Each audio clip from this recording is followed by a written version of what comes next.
റെക്കോർഡുകളൊക്കെ ഭേദിച്ചുകൊണ്ട് വിഴിഞ്ഞം രാജ്യാന്തര തുറമുഖം കുതിപ്പ് തുടരുകയാണ്. 9 മാസം കൊണ്ട് നേടാൻ നിശ്ചയിച്ചിരുന്ന ടാർഗറ്റ് ലക്ഷ്യം വെറും 3 മാസം കൊണ്ട് വിഴിഞ്ഞം നേടിയെടുത്തിരിക്കുന്നു. കൈയടിക്കേണ്ടുന്ന സമയമാണ്. വിഴിഞ്ഞം ഇതിനകം കമ്മീഷനിങ്ങിന് സജ്ജമായി കഴിഞ്ഞിരിക്കുന്നു. ഡിസംബറിൽ വേണമെങ്കിലും കമ്മീഷൻ ചെയ്യാം, നവംബറിൽ വേണമെങ്കിലും വിഴിഞ്ഞം കമ്മീഷൻ ചെയ്ത് പൂർണ്ണതോതിൽ പ്രവർത്തിക്കാം എന്ന ഘട്ടത്തിലേക്ക് കാര്യങ്ങൾ എത്തിയിരിക്കുന്നു. വിഴിഞ്ഞം സജ്ജമായിരിക്കുന്നു എന്ന ഏറ്റവും വലിയ വാർത്തയാണ് വന്നുകൊണ്ടിരിക്കുന്നത്. അതായത് ലക്ഷ്യം വെച്ചത് വിഴിഞ്ഞം രാജ്യാന്തര തുറമുഖം ലക്ഷ്യം വെച്ചത് 9 മാസം കൊണ്ട്, അതായത് അടുത്ത വർഷം ഏപ്രിലിനുള്ളിൽ 2025 ഏപ്രിലിന് മുമ്പായി വിഴിഞ്ഞത്ത് 64,000 കണ്ടെയ്നറുകൾ കൈകാര്യം ചെയ്യണം എന്നായിരുന്നു ലക്ഷ്യം. അതായത് 9 മാസം കൊണ്ട്. കഴിഞ്ഞ ജൂലൈ മാസത്തിലാണ് ആദ്യ മദർഷിപ്പ് സാൻ ഫെർണാണ്ടോ വിഴിഞ്ഞത്ത് ബർത്ത് ചെയ്യുന്നത്. അപ്പൊ ജൂലൈ മുതൽ ഇങ്ങോട്ട് നോക്കിയാൽ ഈ ജൂലൈ 12 ആണ് സാൻ ഫെർണാണ്ടോ വന്നത്.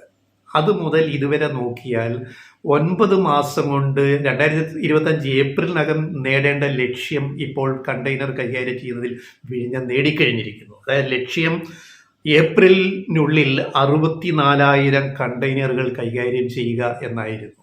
മദർഷിപ്പുകളിൽ വന്നു വിഴിഞ്ഞത്ത് ബർത്ത് ചെയ്യുന്ന കപ്പലുകളിൽ നിന്നും ഇറക്കുകയും കയറ്റുകയും ചെയ്യുന്ന കണ്ടെയ്നറുകളുടെ എണ്ണം 64,000 ലക്ഷ്യം വെച്ചത് ഇപ്പോൾ തന്നെ 3 മാസം കൊണ്ട് തന്നെ 70% കവർ ചെയ്ത് കഴിഞ്ഞു. 70% കവർ ചെയ്തു എന്ന് പറഞ്ഞു കഴിഞ്ഞാൽ ഈ 64,000 എന്ന ലക്ഷ്യത്തിൽ 50,000-ത്തിലധികം കണ്ടെയ്നറുകൾ ഇതിനകം തന്നെ 3 മാസം കൊണ്ട് വിഴിഞ്ഞത്ത് കൈകാര്യം ചെയ്ത് കഴിഞ്ഞു, റെക്കോർഡ് ഇട്ടിരിക്കുന്നു. എന്ന് പറഞ്ഞാൽ വിഴിഞ്ഞം is ready for commissioning, commercial commissioning എന്നാണ് അതിൻ്റെ അർത്ഥം. ഇനി ഇതിനകത്ത് ലോകത്തെ ഏറ്റവും വലിയ ഒന്നാമത്തെയും രണ്ടാമത്തെയും മദർഷിപ്പുകൾ വിഴിഞ്ഞത്ത് വന്നുപോയി കഴിഞ്ഞു. ലോകത്ത് ഏറ്റവും നീളമുള്ള മദർഷിപ്പും ലോകത്തെ ഏറ്റവും വീതിയുള്ള മദർഷിപ്പും വിഴിഞ്ഞത്ത് വന്ന് ബർത്ത് ചെയ്ത് കണ്ടെയ്നറുകൾ ഇറക്കി കയറ്റി പോയി കഴിഞ്ഞു. അതും വിഴിഞ്ഞത്തിന് ഒരു പൊൻതൂവലാണ്, റെക്കോർഡാണ്. ഈ 2 കപ്പലുകൾ, അതായത് കഴിഞ്ഞ 27-ന് കഴിഞ്ഞ മാസം സെപ്റ്റംബർ 27-ന് വന്ന MSC അന്ന, മെഡിറ്ററേനിയൻ ഷിപ്പിംഗ് കമ്പനിയുടെ അന്ന എന്ന കൂറ്റൻ മദർഷിപ്പ് വന്ന് അന്ന് മാത്രം ആ കപ്പലിൽ നിന്ന് മദർഷിപ്പിൽ നിന്ന് 10,330 കണ്ടെയ്നറുകൾ ഇറക്കി കയറ്റിയാണ് കൈകാര്യം ചെയ്തത്.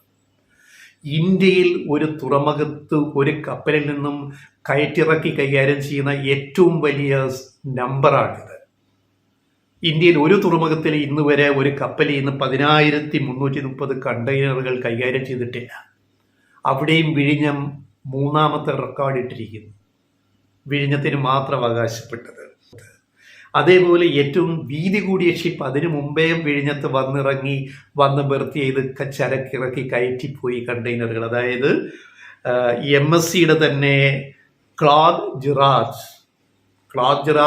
2-3 ആഴ്ച മുന്നേ വന്നിട്ട് ഇതേപോലെ കണ്ടെയ്നറുകൾ ഇറക്കി കയറ്റി പോയതും അന്ന് വാർത്തയായി.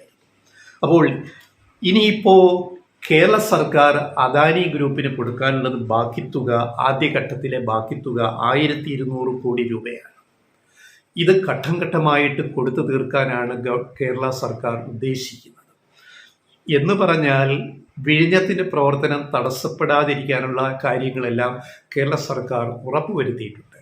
ഇനി ഗേറ്റ്വേ കാർഗോയുടെയാണ് കേരളം കൂടുതൽ നേട്ടം കൈവരിക്കേണ്ടത്. എന്ന് പറഞ്ഞാൽ വിഴിഞ്ഞത്ത് വന്നിറങ്ങുന്ന മദർഷിപ്പുകളിൽ നിറക്കുന്ന കണ്ടെയ്നറുകൾ റോഡ് മാർഗവും റെയിൽ മാർഗവുമുള്ള ഗതാഗതത്തിന് ഉതകുന്ന രീതിയിൽ റോഡും റെയിലും യാഥാർത്ഥ്യമാക്കുക, നാവായിക്കുളം വരെയുള്ള ring road യാഥാർത്ഥ്യമാക്കുക.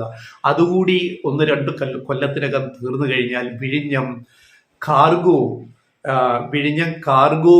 Gate cargo service കൂടി ചെയ്യാവുന്ന തരത്തിലേക്ക് വലിയൊരു കുതിച്ചുചാട്ടം നടത്തുമെന്ന കാര്യത്തിൽ സംശയമൊന്നുമില്ല.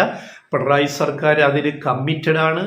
കഴിവതും വേഗം തന്നെ റോഡ് റെയിൽ കണക്ടിവിറ്റിയും റിംഗ് റോഡ് നിർമ്മാണവും പൂർത്തിയാക്കുമെന്ന് നമുക്ക് പ്രതീക്ഷിക്കാം.